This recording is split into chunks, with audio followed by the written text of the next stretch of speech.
आणि भगिनींनो, मी आज तुमच्यासाठी एक नवीन सुविचार व विचार घेऊन आलोय. तो सुविचार व विचार पूर्णतः ऐकावा, आवडल्यास लाईक करावा, शेअर करावा आणि माझ्या अनमोल विचार मंच या यूट्यूब चॅनलला, फेसबुक पेजला व इंस्टाग्राम आय डीला सबस्क्राईब सुद्धा करावा. बंधू आणि भगिनींनो, तुमच्या भरभराटीच्या काळात म्हणजेच यशाच्या काळात तुमची स्तुती करतात ते खरे मित्र नसतात, तर संकटकाळी जे धावून येतात तेच खरे मित्र असतात बांधवांनो.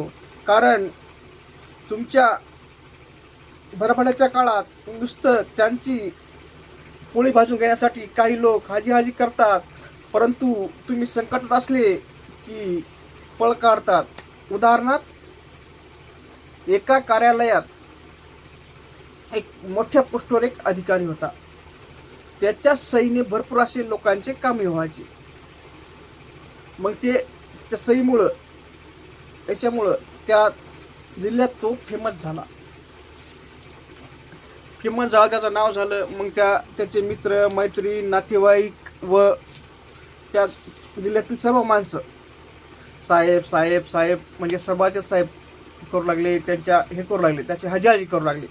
असे दिवसामागून दिवस गेले. मग तो काम करतच राहिला, लोकांचे येत राहिला. खाण्यापिण्याकडे लक्ष देत नाही, म्हणजे जेवणाकडे त्याकडे लक्ष देत नसे. या कारणास तो बिमार पडल्यामुळं म्हणजे तो अशक्त बिमार पडला.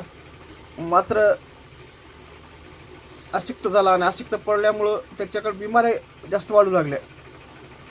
तब्येतीमुळं त्याच्याकडे बिमाऱ्या वाढू लागल्या. त्या बिमाऱ्या वाढल्यामुळं त्याचा जवळचा सगळा ज्याच्याजवळ जेवढी पुंजी होती पैशाची ती सर्व काही संपलं.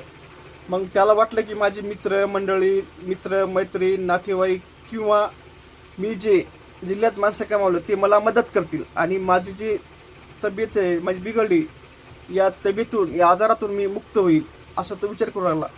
परंतु त्याच्याकडे कोणीच आलं नाही. तर त्याच्याकडे फक्त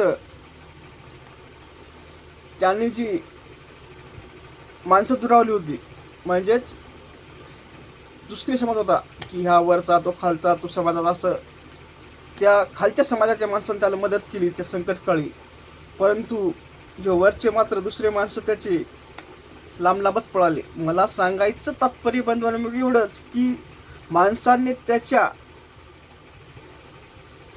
कडे येणाऱ्या माणसाला पारखायचे असेल तर जे संकटकाळी धावून येतात तेच खरे ओळखावे, आणि जे फक्त पद पाहून जवळ येतात आणि हाजी करतात ते नसतात आपले. तर संकटकाळी जे धावून येतात तेच आपले खरे असतात. एवढं ठिकाणी म्हणणं. माझा व्हिडिओ आवडल्यास लाईक करा, शेअर करा आणि सबस्क्राईब करा. असं वाटतं तुमच्या कामाचं नाही तर तुमच्या मित्राच्या मैत्रिणीच्या नातेवाईकाच्या कोणातरी काम असेल त्यांना तो शेअर करा आणि त्यांना सुद्धा लाईक आणि सबस्क्राईब करा सांगा. म्हणजे असेच चांगले व्हिडिओ तुमच्यापर्यंत आले त्यांच्यापर्यंत जातील आणि भविष्यात कुठे ना कुठे माझा व्हिडिओ तुमच्या आणि त्याचंसुद्धा काम पडेल. मग तुम्हाला पुन्हा एक सर्वांना विनंती करतो की माझ्या अनमोल विचार मंच या यूट्यूब चॅनलला, फेसबुक पेजला व इंस्टाग्राम आय डीला सबस्क्राईब करावं. एवढं काय सामान्य.